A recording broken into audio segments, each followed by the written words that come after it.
তো কেমন আছো বন্ধুরা? আজকে তোমাদের জন্য একটা নতুন ভিডিও নিয়ে চলে এসেছি। অনেকেরই প্রশ্ন যে মেশিনে, কামার টুটের মেশিনে মনিটাইজিং সিস্টেমটা কিভাবে আসে।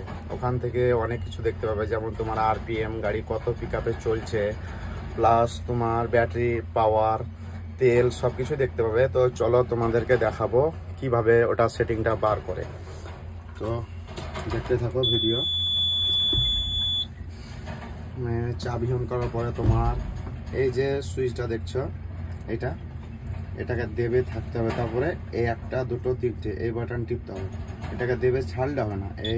তারপরে এই স্যাম্বেলটা দেখতেই পাচ্ছ চলে এসছে এখানে আসার পরে যখন তুমি এখানে প্রেস করবে এটাতে, তখন দেখো এখানে দেখাচ্ছে তোমার RPM 00, coolant temperature, engine pressure, এগুলো সব কিছুই, hydraulic temperature, battery power supply সব কিছু দেখাবে। অথচ এখন মেশিন আমার বন্ধ আছে, তাই আরপিএম 00 দেখাচ্ছে। তো মেশিন স্টার্ট করলে দেখাবে আরপিএম কত আছে, ইজিরো মোডে কত, ব্রেকার মোডে কত, পাওয়ার মোডে কত।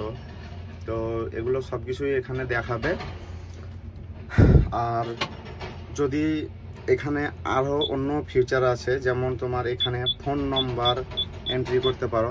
তোমার নিচে ফোন নাম্বারটা এখানে তুমি নিজেরও এন্টার করতে পারো, বা কাস্টমার কেয়ারেরও ফোন নাম্বারটা এন্টার করতে পারো। তাহলে কি হবে, মেশিনটা যদি কোনো প্রবলেম হয় তো তুমি এখানে ফোন নাম্বারটা পেয়ে যাবে। এখান থেকে তুমি তাদেরকে ফোন করে তোমার প্রবলেম বলতে পারবে।